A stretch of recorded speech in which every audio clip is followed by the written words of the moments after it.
5, 16, 19, 21, 30, 3 and 10. Check results. You remember? Welcome back to our podcast today, where I do a podcast every single day. This is episode 56 now. That's right. We've been doing this for 56 episodes, which, that feels fantastic. I've really just been all over the place with the accent. 56 podcasts a day, keeps Doctor away, all that good fun stuff. We're gonna get straight into things. How are you guys? I'm great, thanks for asking. I'm brilliant. Actually, I'm not. We'll start with that. Not a huge deal, but a very inconvenient, annoying deal. Passport issue. Need my passport kind of not damaged, and I kind of walk around in my passport the same way people walk around with their phone or their keys, it's always on me, which maybe isn't the best thing, but it's always on me because I just feel not because I use it as a form of ID, but just so many times if you're going to a job interview or something, you need your passport. It's just I don't want to forget it, and I usually forget that type of thing. I just always have it on me. And out of nowhere, I've really needed it to actually travel, which is rare for me. I barely leave the country. I barely leave London, genuinely. And I've kept it fine in great condition. And the second I need it, paint spilled all over the front of it. And I didn't deep it as a big deal at the moment, because I just thought, it's just a bit. I've more thought of it as this is annoying. It doesn't look nice anymore. It's now the type of let me explain it to you as well, because it looks terrible. I took it out the bottom of my bag. I had paint in there, but it was sealed, but the seal was crap and it just all leaked out. So even though the lid was on, it was leaking out the side, and the whole bottom of my bag had this paint in, but it's this oily paint. I can't remember what it's called. It's used for wood. It makes the wood look darker and it keeps it for longer. Wood's that's outside. I don't know what the name for that is. That type of paint went all over the front of the passport. Worst thing as well is because I was combing my hair, right, with a comb, and that was in the bottom of my bag. You put two and two together. Not only when I took my passport out was it covered in this brown sort of greenish looking paint, it had hair all stuck to it. It looked. Let me not say that. It didn't look good, right? And in my head, this was more I've got to try and clean this off because, not only has it got paint on it, it looks disgusting now. It looks like there's pubes just stuck to it. And I know it's not, but I have to hand this to people for a job, and you have to hand them this passport, and it's not a good look. Less so this guy looks unprepared and not professional because his passport's a sham. More just it's just embarrassing, man. And the passport looks like dirty shite.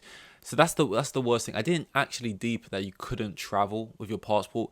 And when I googled it, because the date of me needing it was coming up soon, right? I was oh wait, is that going to be an issue? It didn't even cross my mind really. But then I was all the inside pages are completely fine.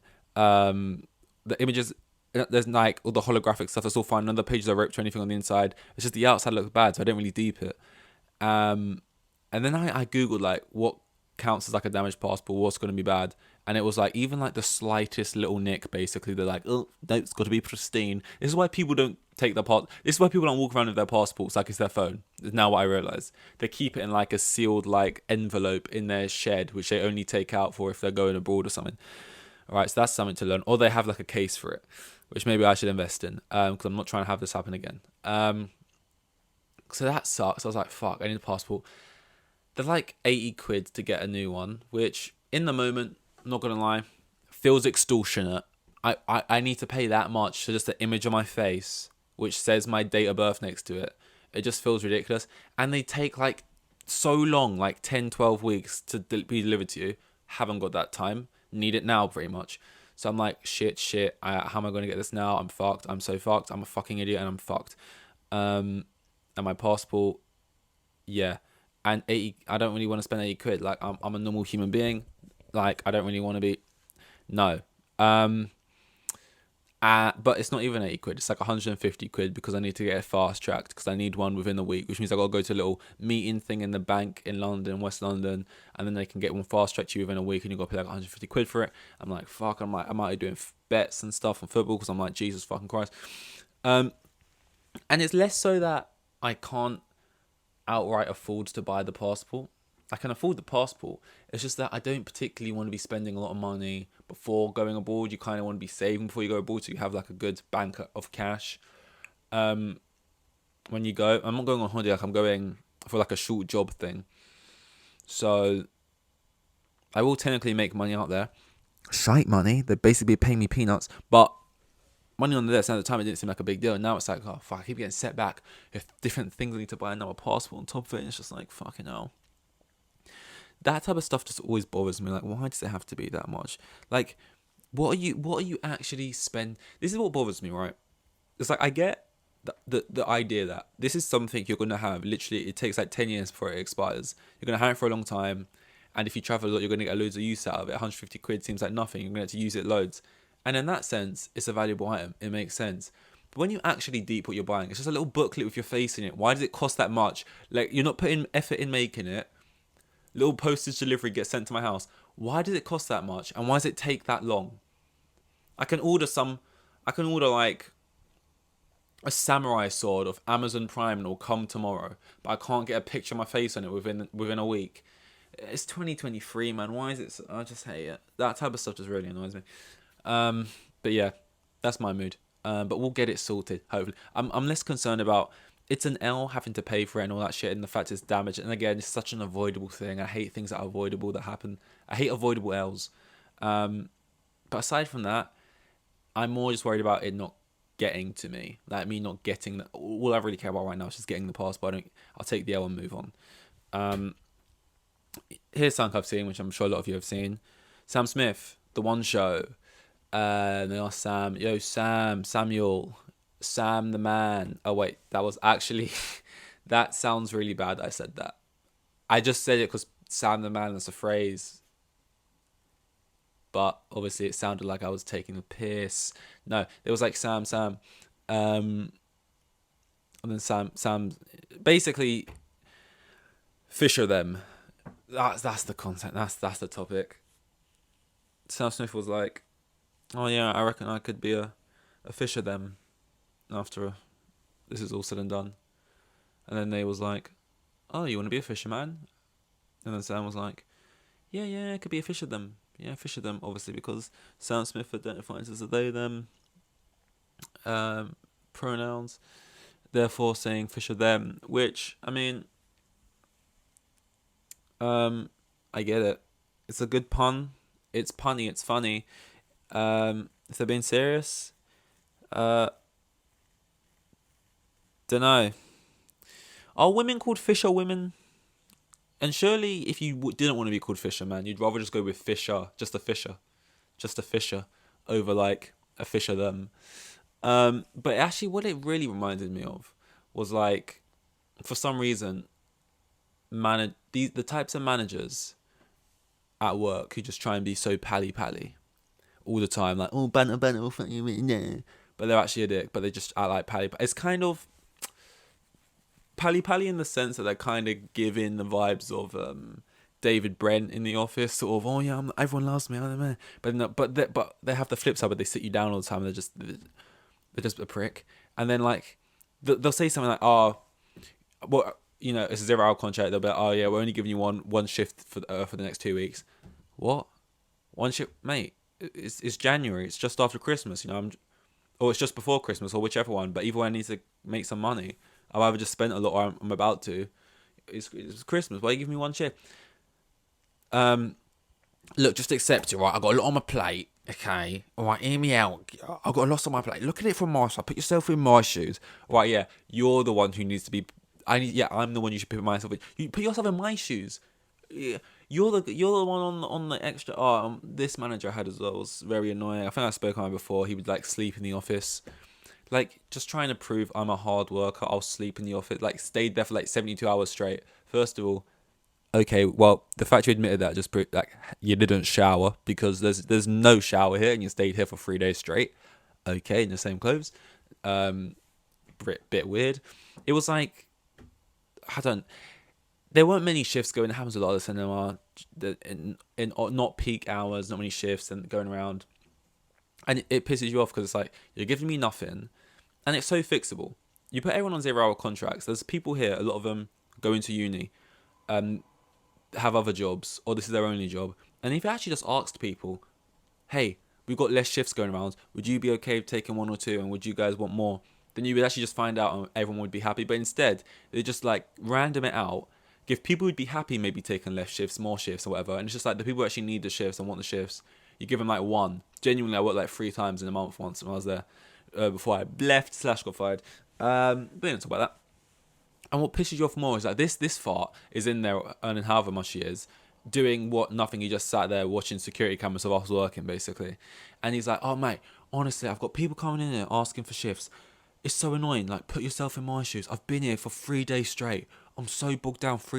Oh, sorry, mate. No one told you to be. The fact you've been here for 3 days straight. I don't even know what to say to that. Anyway, my point was they'd be acting all pally all the time. Then you've been here with just a genuine question. Hey, maybe could you give me more shifts next week? Because I know there's other people in here who don't want the shifts as much, and I kind of appreciate it. You've given me 1. You know, could you maybe? I've worked here longer than you. I didn't say this, but I've worked here longer than you. You literally joined like 3 weeks ago. I've been here longer than that. Maybe you could, just maybe, mate. You'd be like, mate, come on. First of all, not your mate. You prick. Because it's like, I've just said mate as a passing phrase here. As a passing phrase. I'm trying to level with you because you're the one who's always trying to be on our level. Oh, pally. I'm your manager, but I'm like you. I'm one of you. Like me, right? And just in conversation, I've said mate. In the same way, someone would just say, oh, man, come on. Or come on, guys. It's like if I say, come on, guys, to a room of people, I wouldn't expect people to be like, I'm not a guy. I'm actually just a baby. You know what I mean? It's just a word you use for a group of people. If I say, oh, bro, come on, bro, and I'm talking to my sister, she's not going to be like, I'm not your brother, man. I'm your sis. You know what I mean? So when I say to my manager, oh, mate, come on, I don't actually think we're friends. I'm just saying, mate. There's no thought to it. I'm just throwing it out there as an in-between word, as in saying man or bro or guys or whatever. And then for them to put you in the scenario and be like, to then say, first of all, not your mate. I don't think we're friends. Don't do that. Okay. First of all, not your mate. Like you're letting me down. Oh, he's such a prick move. First of all, not your mate, so cut that out. Second of all, I ain't got the shifts. Do one. Oh, it bothers me. Because for reasons I've explained. To call someone out for them saying mate is such a petty, like arbitrary, just shut up thing to do. And second of all, for me to think I'm saying mate because I actually think we're friends, and then you're like letting me down. Oh my god. Anti-friend zoning from your manager who's 35 and sleeps in the fucking office. But yeah, football happened today. Oh, I actually need to get back to that. Second half. Got the bets on. We need the cash. Rashford, he kind of is generational all of a sudden again. He's that boy. Really went off the rails. Not like in terms of drugs and alike, but just was like Wonder Boy burst on the scene. Oh my god, this kid is crazy. He's still good. Output is still good, but his performances aren't. To oh my god, he's actually terrible now. Sort of Dele Alli maybe levels. The fact I've seen of Rashford, I'd absolutely love to see that happen with Dele Alli. Like if we ever saw Dele Alli get back to those seasons where he was amazing, that there's 1 or 2 seasons, 2.5 seasons maybe, where he was just on fire. The seeing of Rashford just gives me hope. Because Rashford now, he scores literally almost basically nearly enough every single game, no matter who he's playing. Whether it's like Barcelona. I couldn't remember the games, but I knew he's been scoring basically every single game. And now Barcelona, Camp Nou, and he's just inevitable. Stop doing this though, Unagi. Stop pointing at your head. It's It's not that cool of a celebration, and he also is acting like he invented it, and that everyone now who does this is like sort of like doing a little salute to him, like yeah, doing that. Like when people do like the Ronaldo celebration, yes, that is Ronaldo's. They are sort of referencing, mimicking whatever Ronaldo. It's like a little tip of the cap. When people do this, it's not really the same. It's just like mentality. It's like ooh, you know, and people have done it way before you, Rashi. And also, it's just kind of lame, man. Like he does it after every goal. Like even Ronaldo doesn't sue every single goal. That could be like a big goal. Like sometimes he'll just celebrate or just something else. So I'm gonna do it for every single one. But every single time he'll just run and just do this. I'm pointing in my head if you're not got visuals. It's just like I don't know. I wish there was just a bit of a cooler celebration. Although I am all for people having iconic celebrations for them. Like I want him to have something, but I just think that's kind of lame. And for some reason it's just catching on. Like what I'll give him credit for is he didn't make it, but he has been making it popular. All the other players have been doing it, like Haaland and Sancho and Saka, and everyone's just sort of just been doing it. It just kind of feels like nothing now. Like who else? Like Storage. With the, you know, I mean, so come on, can we get back to that originality with the stuff? Who else sort of has like a goatee celebration? I mean, Son's got the little, I've got both hands right now, but he does the little picture thing with his hands. That's something. But he doesn't do it while he celebrates. He kind of celebrates, and then afterwards, and everyone's walking back to the halfway line, he just sort of turns to a camera and then does it. Dele Alli didn't have like a set celebration, but he'd always do something like when he slept on Goodison. He done that thing with the hand. Just always doing weird shit. Who else has like Haaland? I guess he had like the sort of legs crossed meditating thing, but he's not done it in a City shirt, has he? But yeah, we just need more iconic celebrations. Honestly, it rises your profile so much if you've got like a sick thing to go by. People need to be doing them a bit more. But I don't think it's first in the thing. But most people will just run to the corner flag.